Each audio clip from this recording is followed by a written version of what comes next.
Hi everybody, and welcome back to Lost Genre Reddit Am I the A-Hole? This one's from user WarmBlanket12. Am I the a-hole for not attending my friend's wedding on the day of my family's death anniversary? 7 years ago, I, 35 female, lost my husband, daughter, and mother to a car accident. They were hit by a drunk driver that drove through a red light and killed all of them on impact. Their deaths greatly affected me, and if it weren't for my friends and years of therapy, I would be in a much lower place. I am very thankful for their support and have been able to process my grief properly. 2 years ago, I took a job offer that provided more benefits than my current one, and moved far away from my city to another. I travel back to occasionally meet up with friends and, of course, to visit my family's graves on their death anniversary. It is a 7-hour car drive or around an hour by plane. Due to the health crisis, last year I drove to avoid contact with people and stayed at my old house. This year I plan to do the same thing, but ran into an issue with my friend having her wedding in my old city. My friend Amy, 33 female, announced she was engaged last year to her boyfriend of 3 months. My friend group and I were quite shocked, as we never even met him, nor did we know she was dating anyone as we usually tell each other. But nonetheless, we congratulated her and were happy for her. They were supposed to have their wedding last year, but couldn't due to the health crisis and postponed it to this year. We are not in the US, by the way, and cases are now less than 10 here in my country. We are allowed gatherings of less than 15 people, and that is what Amy decided to do for her wedding. About a week ago, Amy called me privately to tell me her plans for the wedding. She told me that she is having it on the same day of my family's death anniversary and would like me to not visit their graves and just attend the wedding. I was quite shocked that the wedding was planned that specific day and questioned as to why she picked that day. Amy told me she just liked the number date and told me that I can't just gatekeep a certain day. Then I asked her why I can't go visit my family's grave.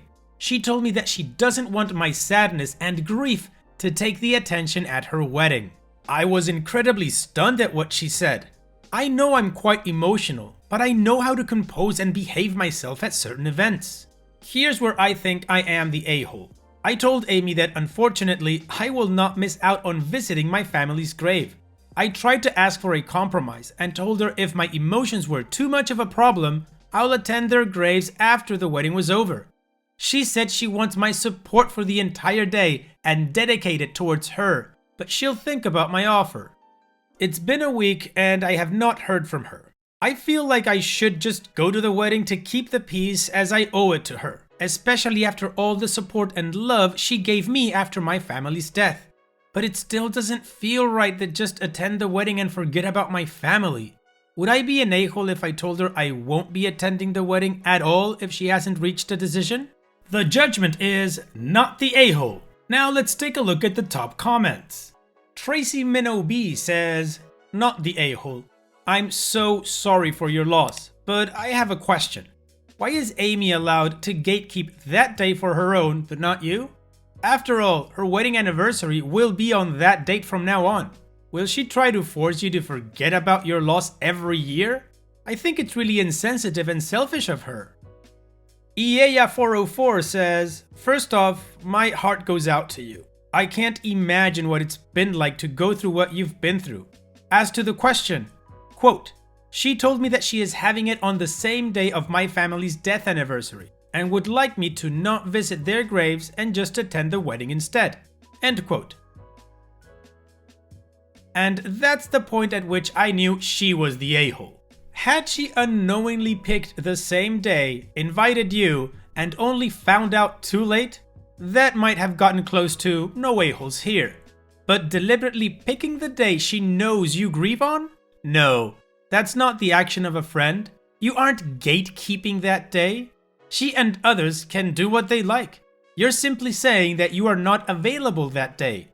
Not the a-hole. You aren't even close to one. And Amy's just about a double one. Not just for planning her event on that day when she knew it's significant, but for pushing you too. Ugh. Harkness Delta says, not the a-hole. This woman is not your friend. At all. In your shoes, I would probably go off along the lines of, your wedding will never, ever, ever compete with honoring my dead family. You know the spouse and daughter and mother I lost on the same day? I'm so sorry. Seriously, don't ever speak to her again. First of all, OP, I am so sorry for your loss. I can't even begin to imagine the pain and grief you've gone through. Now, to your question on this post, no, you are most definitely not the a-hole. This supposed friend picked the date of the anniversary of your family's death to celebrate a party of 15 people or less. This is something she could have organized for any other weekend, but she had to pick that particular date.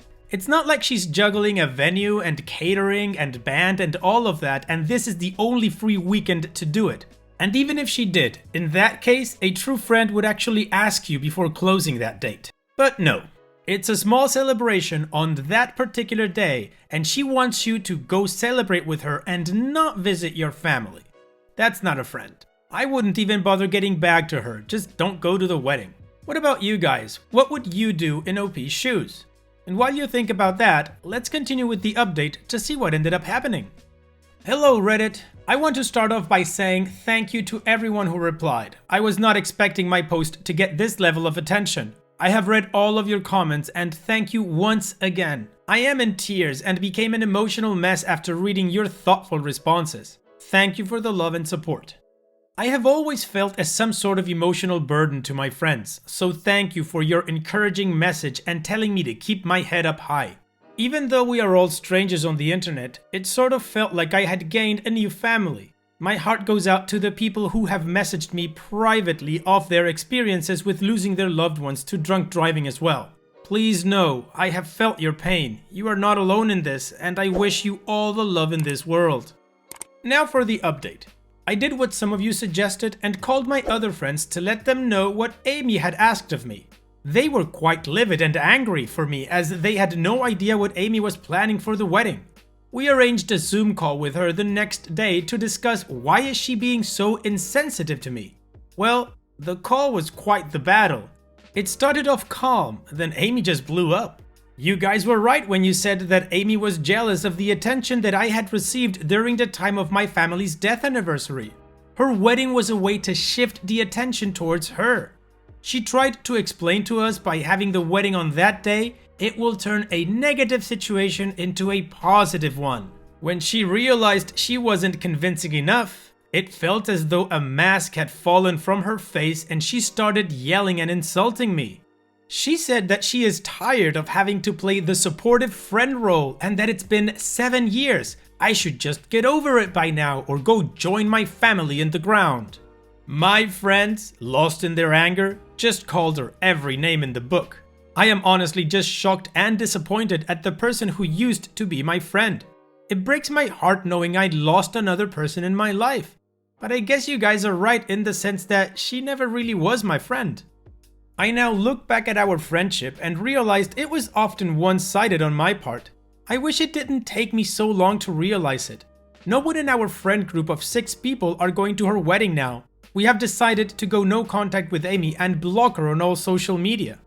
My friends have offered to go visit my family's graves together with me. I accepted, and we are now planning to also make a scrapbook with my family's pictures. For once, I am actually looking forward to this day and will start to plan more eventful activities like this.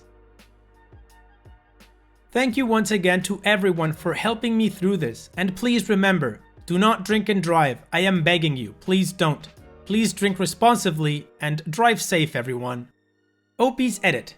I was once again not expecting this amount of attention. I am in literal tears. Thank you everyone for your kind words and sympathy. I appreciate your love and support. I don't think I deserve the awards you all have given me. Thank you, kind strangers. Some are asking about Amy's fiancé and his thoughts. We haven't heard anything, as we still haven't even met him. We tried several times to meet him last year, but something always came up. I guess we'll never know his true feelings. Well, OP, I'm just gonna say that I'm sorry that you had to go through all of this just to find out how bad of a person she was. But the good thing is, good riddance to her, and that your true friends rallied behind you and defended you, and they are now going to spend that emotional day with you to support you. So at this point, I'm going to wish the very best for you, OP, in your future. Take care.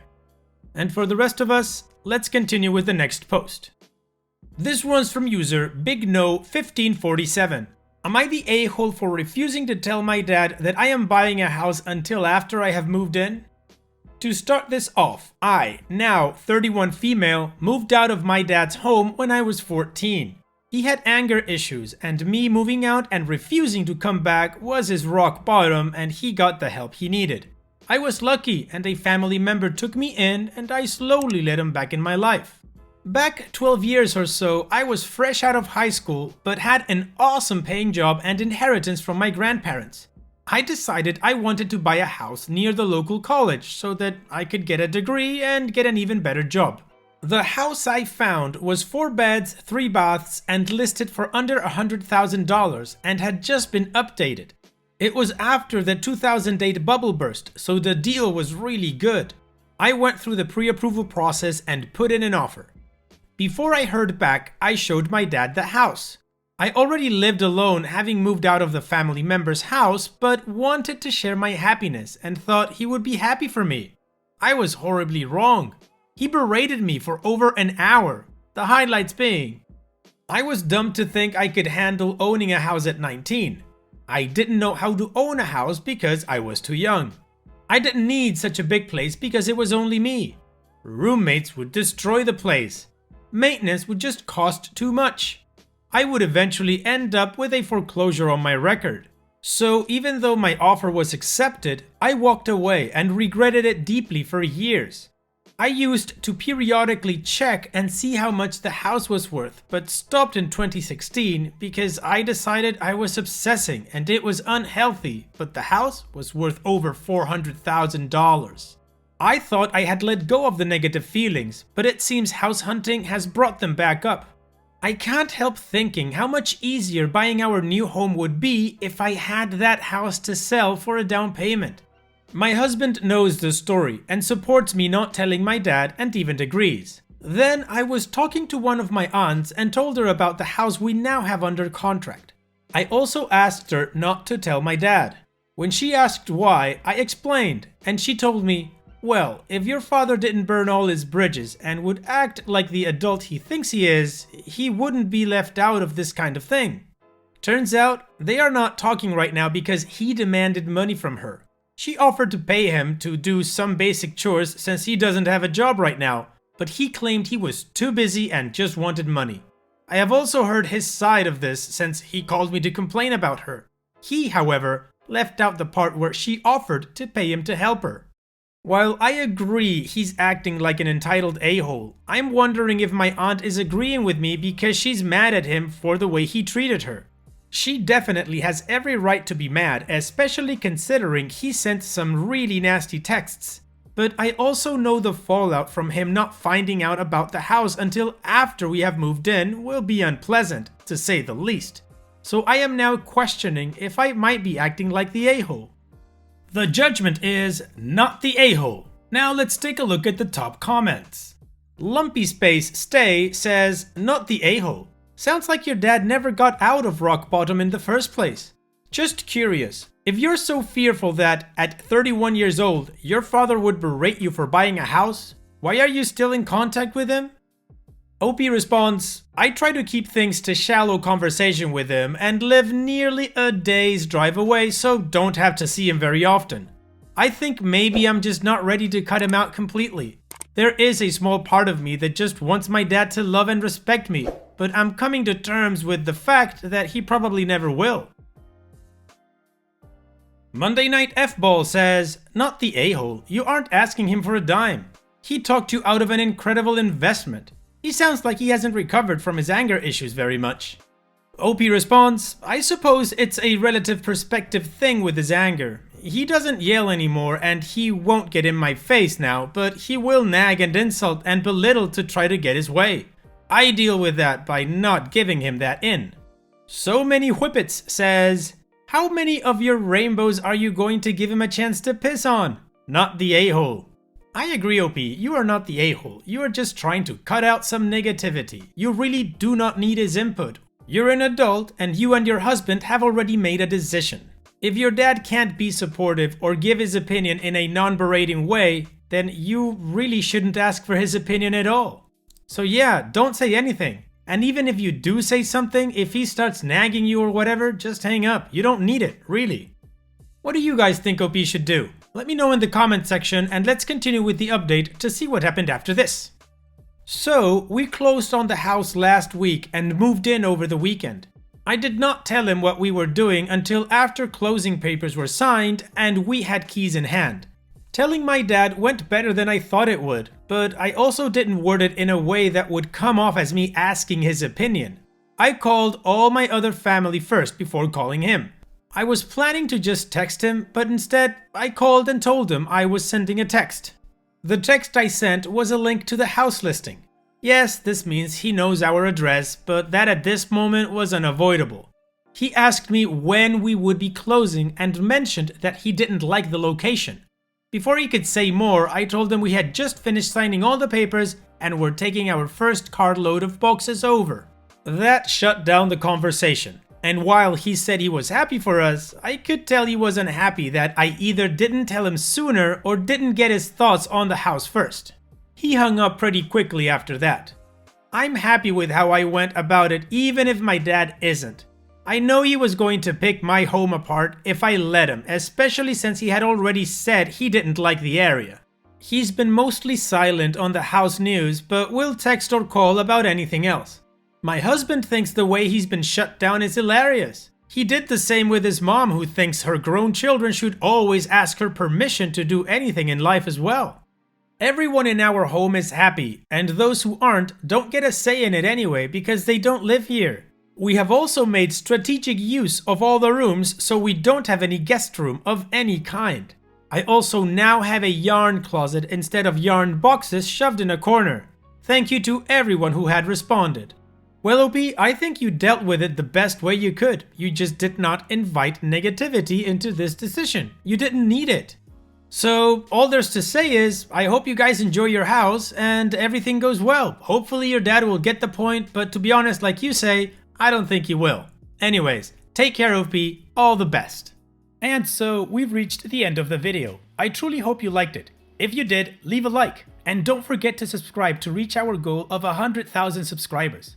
Also, if you feel like chatting with others from this community, you can always join my Discord server and check out my subreddit.